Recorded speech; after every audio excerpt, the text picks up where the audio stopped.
पर्यावरण संरक्षण में जनभागीदारी से आप क्या समझते हैं? पर्यावरण संरक्षण में जनभागीदारी की प्रमुख गतिविधियों का वर्णन करिए। अथवा जनभागीदारी का पर्यावरण संरक्षण में क्या योगदान है? अथवा पर्यावरण के प्रति जन जागरूकता की आवश्यकता पर एक निबंध लिखिए। अथवा पर्यावरण संरक्षण में जन जागृति की भूमिका का वर्णन कीजिए। पर्यावरण संरक्षण में जनभागीदारी से आशय: meaning of public participation in environment protection. पर्यावरण के बढ़ते खतरों को देखते हुए इसे मात्र सरकार या सरकारी प्रयासों के भरोसे नहीं छोड़ा जा सकता। इसके लिए हर आम एवं खास को भागीदार बनना होगा। यदि इसे अन्य शब्दों में कहें तो आज पर्यावरण को बिगाड़ने या उसे क्षतिग्रस्त करने में किसी एक व्यक्ति, संस्था, समूह या समाज का हाथ ना होकर हम सभी का सहयोग रहा है। इसे इस प्रकार भी कहा जा सकता है कि हमारे आसपास के पर्यावरण को हमने ही खतरे में डाला है। अतः इसके संरक्षण के लिए भी हम सभी को आगे आने होगा। हम सभी को यहाँ आशय जनभागीदारी एवं जन जागृति से है। पर्यावरण प्रदूषण को दूर करने तथा पर्यावरण को संरक्षण प्रदान करने के लिए जन भागीदारी का होना एक अनिवार्य आवश्यकता है और इसके लिए पर्यावरण के प्रति जन जागरूकता को लाना होगा।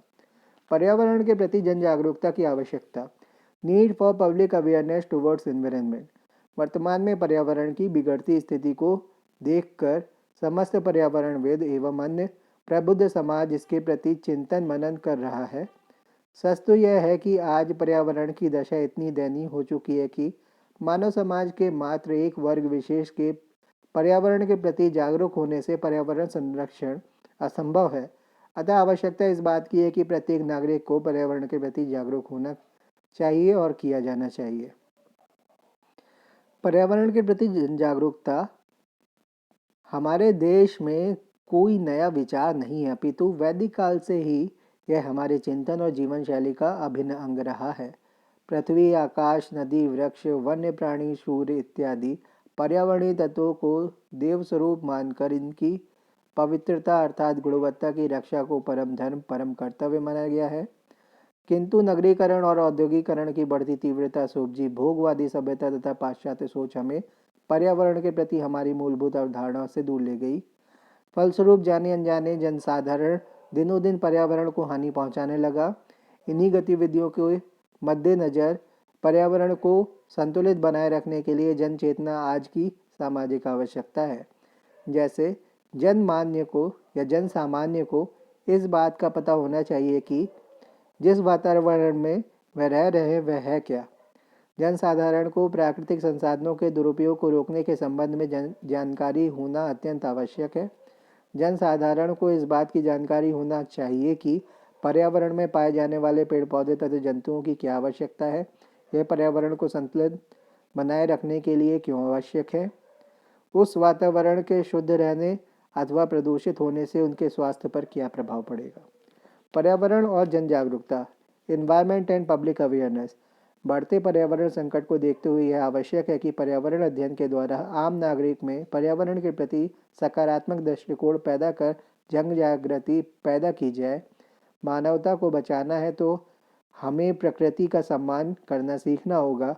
पर्यावरण के संरक्षण तथा सुरक्षा में योगदान करना समाज के प्रत्येक व्यक्ति की एक नैतिक उत्तरदायित्व है, क्योंकि हमें यह नहीं भूलना चाहिए कि हमारा घर, परिवार तथा समाज पर्यावरण के ही हिस्से हैं तथा हमने अपनी संस्कृति का विकास इसी पर्यावरण के सहयोग से किया है तथा आज भी हम जिस तरह का भी जीवन यापन कर रहे हैं वह पर्यावरण की सुरक्षा किए बिना संभव नहीं है। हिंदू धर्म ग्रंथों में पर्यावरण के विभिन्न घटकों के प्रति आदर व आस्था की झलक अनेक स्थानों में मिलती है।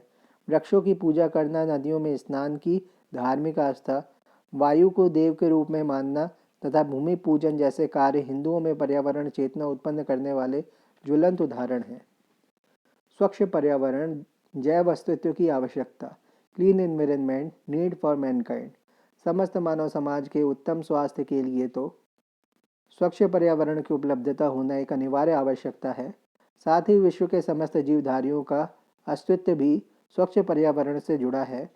स्वच्छ पर्यावरण में प्रमुख रूप से निम्न तथ्यों को समावेश किया जाता है: स्वच्छ एवं प्रदूषण मुक्त वायु, स्वच्छ एवं प्रदूषण मुक्त जल, स्वच्छ एवं प्रदूषण मुक्त आवास स्थल, जन सुविधाओं जैसे विद्युत, जलापूर्ति, अस्पताल, सीवर, जल निकास व्यवस्था, परिवहन आदि का सुनियोजित विकास। वर्तमान समय में उक्त सभी आवश्यकताएं मानव की आधारभूत आवश्यकताएं हैं। मानव के लिए इनकी सुलभ उपलब्धता सर्वाधिक महत्व रखती है। स्वच्छ पर्यावरण के अभाव में मानव को अनेक ऐसी गंभीर समस्याओं का सामना करना पड़ता है जिनसे स्वयं मानव का अस्तित्व ही संकट में पड़ जाता है। अतः मानव को अपने जीवन की गुणवत्ता कायम रखने के लिए यह आवश्यक है कि वह पर्यावरण को स्वच्छ बनाए रखने के लिए यथासंभव प्रयास करें। पर्यावरणीय जन जागरूकता के उपाय, measures for public awareness for environment. वर्तमान में जन सामान्य में पर्यावरण के प्रति जन जागृति उत्पन्न करने के लिए निम्नलिखित उपायों को अपनाने पर बल दिया जा सकता है। घरों में धूम्रपान न करना तथा धूम्रपान के खतरों का समाज में प्रचार करना, खाना बनाने में सौर संचालित उपकरणों का प्रयोग को प्रोत्साहित करना, अपने घर के आसपास सुचारू जल मल व्ययन व्यवस्था को स्थापित करना, प्लास्टिक तथा पॉलीथीन कचरे को जलाने से अनेक विषैली गैसें वायुमंडल में उत्सर्जित होती है, अतः इस प्रकार के कचरे को जलाना नहीं चाहिए। अपने घर के अंदर तथा बाहर स्वच्छता रखना, अपने घर के आसपास कूड़ा कचरा तथा जल का भराव न होने देना, कूड़ा कचरा एक निश्चित स्थान पर निर्मित कूड़ादान में ही जमा करना, नालियों में पॉलीथीन न फेंके। ऐसा करने से सीवर चोक होकर अपने समीपवर्ती पर्यावरण को दूषित या प्रदूषित कर सकता है। कृषि फसलों पर कीटनाशक व कवकनाशक रसायनों का छिड़काव अति आवश्यक होने पर ही किया जाए, क्योंकि इस प्रकार के रसायन मिट्टी व कृषि उत्पादों में मिलकर उसे प्रदूषित करते हैं। जलाऊ लकड़ी का खाना बनाने के लिए अति आवश्यक होने पर ही उपयोग करना चाहिए तथा इसके लिए साधारण चूल्हे के स्थान पर उन्नत चूल्हों का उपयोग करना चाहिए। जलाशयों के समीपवर्ती भागों में गंदगी व कूड़ा कचरा न डाला जाए तथा मृत जीव एवं जले हुए जीवों जैसे चिता की राख को नदियों में प्रवाहित करने के कार्य को प्रतिबंधित कर देना चाहिए। पॉलीथीन का प्रयोग स्वयं न करने के साथ समाज में पॉलीथीन के पर्यावरणीय दुष्प्रभावों का प्रचार करना, पॉलीथीन के स्थान पर जूट, कागज तथा कपड़े से निर्मित थैलियों का प्रयोग करना, पॉलीथीन बैग में छिलके अथवा खाद्य पदार्थ रखकर सड़कों के किनारे अथवा खुले में ना फेंकें, क्योंकि गाय आदि पशु इन छिलकों के साथ पॉलीथीन भी खा लेते हैं। यह पॉलीथीन पशुओं की आंतों में फंस जाने से पशुओं की मृत्यु भी हो जाती है। पर्यावरण के प्रति सकारात्मक जनचेतना को बढ़ावा देने के लिए यह आवश्यक है कि ग्रामीण व नगरीय क्षेत्रों में पर्यावरण गोष्ठियाँ, प्रदर्शनी तथा नाटकों का आयोजन किया जाए। साथ ही रेडियो, दूरदर्शन तथा पत्र पत्रिकाओं के माध्यम से भी इनका प्रचार प्रसार किया जाए, जिससे आम आदमी पर्यावरण संरक्षण के क्षेत्र में अपनी सक्रिय भागीदारी निभाने के लिए प्रेरित हो। हाइड्रोकार्बन ईंधन, कोयला या पेट्रोलियम के उपयोग से carbon dioxide, sulphur dioxide, nitrogen के ऑक्साइड जैसी अनेक हानिकारक गैसें वायुमंडल में मिल जाती हैं, जो मानव स्वास्थ्य को गंभीर हानि पहुंचाने के साथ साथ अनेक पर्यावरणीय संकटों के लिए उत्तरदायी होती हैं। अतः विश्व के प्रत्येक नागरिक का कर्तव्य है कि वह कोयला और पेट्रोलियम जैसे ईंधनों का कम से कम उपयोग करे। समाज के सभी वर्गों में पर्यावरण प्रदूषण से उत्पन्न घातक परिणामों का प्रचार कर उनमें पर्यावरण संरक्षण के प्रति जन जागरूकता पैदा करना चाहिए। अपने आसपास पड़ी खाली भूमि में छायादार वृक्ष लगाना तथा उनका रखरखाव करना आम नागरिक का नैतिक दायित्व है। वृक्ष पर्यावरण मित्र होने के नाते पर्यावरण को स्वच्छ रखने में अपना अमूल्य योगदान प्रदान करते हैं। औद्योगिक अपशिष्टों तथा नालों के गंदे जल को नदियों में डालने पर कड़ी सजा का प्रावधान कानून के माध्यम से किया जाए, क्योंकि भारत की अधिकांश नदियां खतरनाक स्तर तक इन अवशिष्टों व गंदे जल से प्रदूषित होकर मानव स्वास्थ्य के लिए गंभीर संकट उत्पन्न कर रही हैं। अगला प्रश्न है, पर्यावरण के संबंध में जन जागरूकता कार्यक्रम का वर्णन कीजिए। पर्यावरण जन जागरूकता कार्यक्रम, methods of environmental public awareness. पर्यावरण जन चेतना का कार्य एक बहुत ही बृहद कार्य है। भारत की इतनी बड़ी जनसंख्या, संस्कृति व भौगोलिक परिस्थितियों को देखते हुए यह कार्य एक बड़ा कार्य है। इसकी विधियां निम्न प्रकार हो सकती हैं।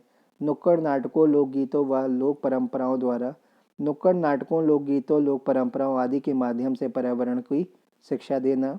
स्काउट गाइड, राष्ट्रीय सेवा योजना कैडेटों द्वारा वृक्षारोपण, जलाशयों की स्वच्छता, भूमि की स्वच्छता के बारे में सफाई के कार्यक्रम, स्काउट गाइड, राष्ट्रीय सेवा योजना के कैडेटों आदि की सहायता से आयोजित करके जन जागरूकता पैदा की जा सकती है।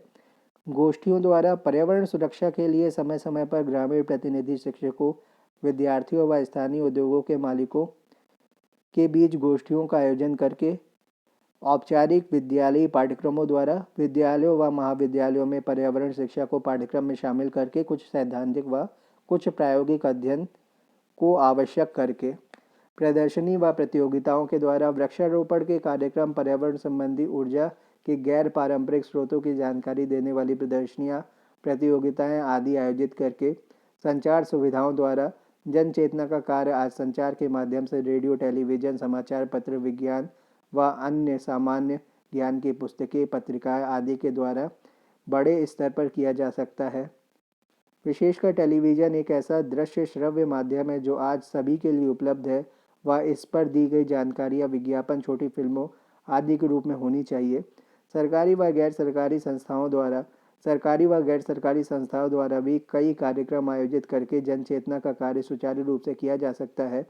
पर्यावरण विभाग, विज्ञान व तकनीकी विभागों के द्वारा स्थानीय संस्थाओं द्वारा समय समय पर वृक्षारोपण कार्यक्रम आयोजित करके यह कार्य किया जाना चाहिए। पर्यावरण में संचार की भूमिका का वर्णन कीजिए अथवा पर्यावरण जागरूकता में सूचना तकनीकी की भूमिका लिखिए। उत्तर देख लेते हैं। पर्यावरण में सूचना तकनीकी या संचार की भूमिका। आधुनिक सूचना तकनीकी ने फ्रांसिस बेकन के कथन नॉलेज इज पावर को सच साबित कर दिखाया।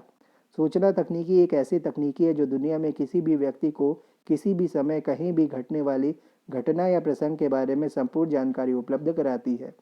सूचना तकनीकी के जरिए घर बैठे ही पर्यावरण से संबंधित सभी जानकारियां आज जैसे किसी क्षेत्र में कितना प्रदूषण है, वन्य जीवों की सुरक्षा का क्या इंतजाम है, देश विदेश में पर्यावरण संरक्षण हेतु क्या शोध किए जा रहे हैं आदि प्राप्त कर सकते हैं।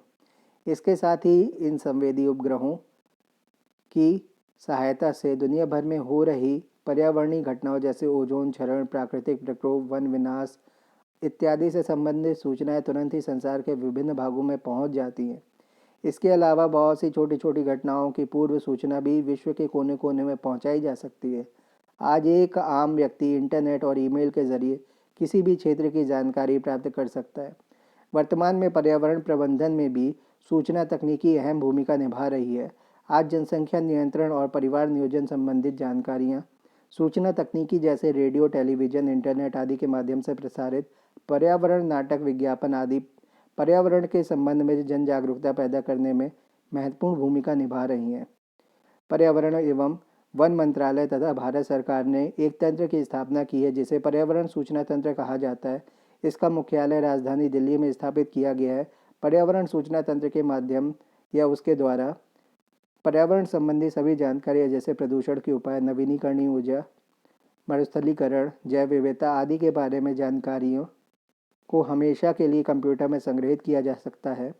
अतः वर्तमान युग में सूचना तकनीकी इतनी विकसित हो गई है कि मानव जीवन का कोई पहलू अब सूचना तकनीकी से पृथक नहीं है तथा सूचना तकनीकी आधुनिक युग की सबसे अधिक महत्वपूर्ण उपलब्धि है।